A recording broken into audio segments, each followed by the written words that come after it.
Судскиот совет на својата веб страна потврди дека ВД председателот на Основен суд Скопје 1 Стојанче Рибарев доставил писмено известување дека поднесува оставка од функцијата. Рибарев навел дека причините за поднесувањето на оставката се од лична природа. Судскиот совет соопштува дека по двете писмени известувања во најкраток можен рок ќе закаже и одржи седница на која ќе одлучува за наследникот на Рибарев.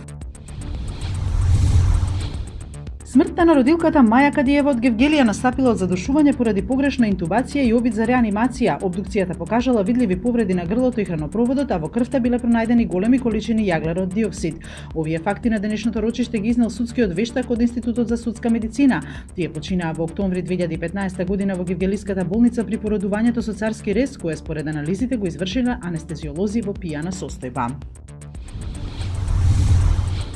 Основното јавно обвинителство по една година од поднесувањето првпат презема активност по кривичната пријава за упадот на единиците за брзо распоредување во седиштето на студентскиот парламент на 30 јуни лани.